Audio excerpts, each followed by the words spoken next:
of time to thank you all for giving me the opportunity to serve this church. My experience with you all here at Walker Chapel has been one of the high points of my time in seminary and one of the highest points of my time in ministry so far, and I suspect it will be a high point throughout my overall career in ministry. And I really want to thank everybody here today for everything that you all have given me, every time and place you all allowed me to grow and learn, from writing sermons, teaching book studies, planning worship, helping with the live stream, and fumbling my way through some of the children's messages. I know that in a community as closely knit as Walker Chapel, that your entrusting of these responsibilities to me means so much. I would also like to thank you for validating my call to ministry.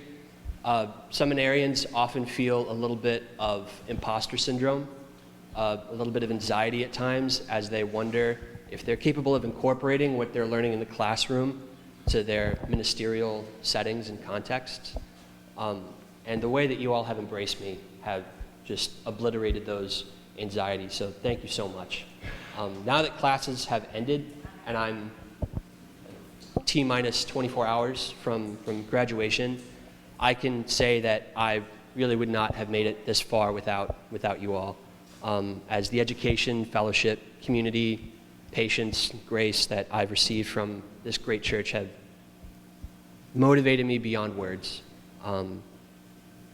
Thank you all for letting me be your intern. Thank you.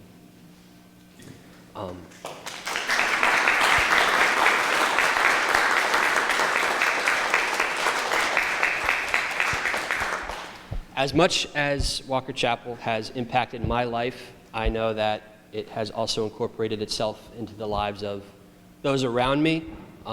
Obviously, Elizabeth's VIP status in the choir has warmed our hearts. But there's another group of people that are watching this morning through the live stream, my mom and sister, and I would be entirely remiss if I did not wish them and you all a happy Mother's Day this morning. I remembered here, Mother's Day is perhaps behind Easter the most important Sunday in the liturgical calendar.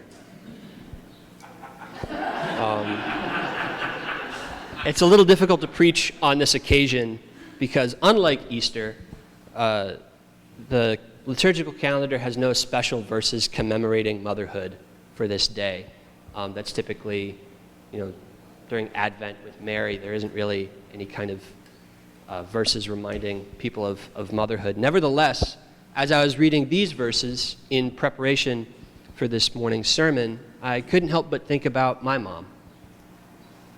My mom was one of the first people I talked to about going to seminary, and she's been one of the most encouraging people to me throughout this journey. One of the things that reminded me of her is where these verses are in Matthew's Sermon on the Mount. They're after the Beatitudes, blessed be the poor, blessed be the meek.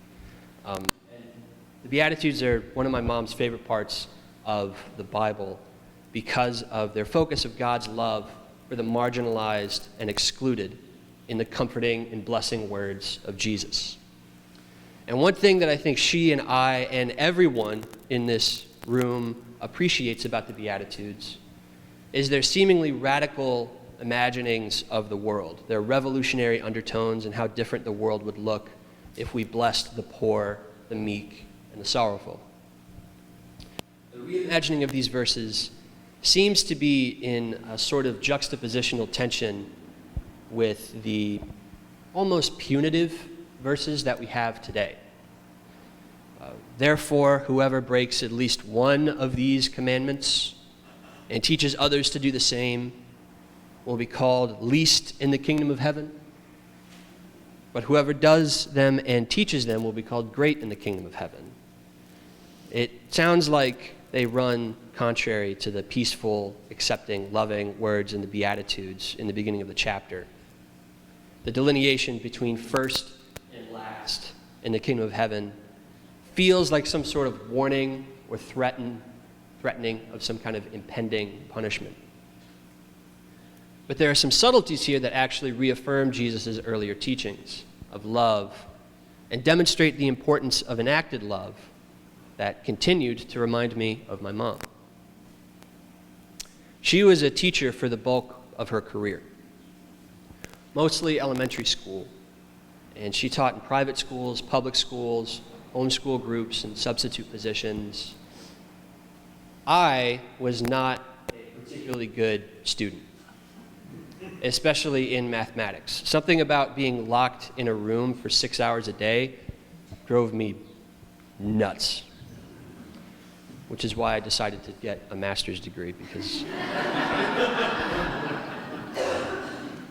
despite this, I was always embarrassed that I never did as well as the other students, that things never came quite as easily for me as it did for them. The students who always seemed to effortlessly will themselves to get good grades, students who the teachers adored and uplifted as models of studiousness and intellect. One night, after getting a single-digit grade on a trigonometry test, I can hear some gasps throughout the congregation. I felt especially low. Maybe some of you know that sinking feeling of seeing a low grade. Yeah, I can see some amens and some hand raises. That sinking feeling of seeing a low grade on a project or exam and thinking that it's not only reflective of the assignment, but also reflective of who you are as a person. These feelings were especially compounded by the embarrassment that I was performing so poorly in an institution that my mom had dedicated her life to. Noticing how dejected I was, my mom told me something that I believe is the utmost embodiment of the ethic contained in these verses today and articulates what makes her such an excellent teacher. She said, "I never taught to any of the good students I had in class, the students who every teacher expected the most from. They would have understood any lesson taught by anyone." She said, "I taught to the students who I knew struggled the most because I related to them the most, the students who teachers expected the least from. I wanted to teach those kids that school was a safe place for them to learn.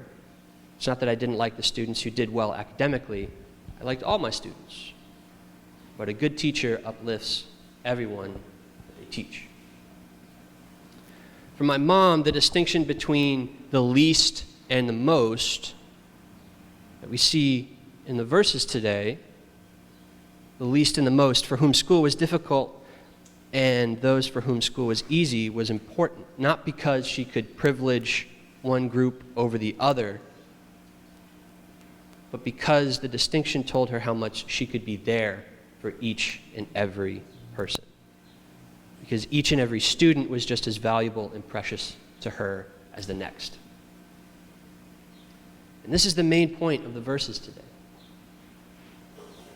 That the life, faith, and actions of the crowd around Jesus, that was around him then and around him today, serve just as important of a teaching role as that of the scribes and Pharisees. That the life, faith, and actions of the least religiously educated, those who feel like they are the least capable of embodying this, are just as valuable as those of the religious leaders. It is in living by these teachings of Christ that we teach others today how to live through Christ, regardless of how worthy we feel ourselves to be capable of teaching them. Through God's grace, we are given a total reimagining of who is capable of doing what. Through God's grace, we are given the ability to teach beyond what we alone are capable of knowing.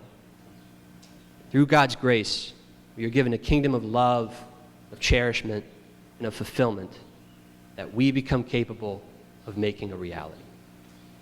Thank you.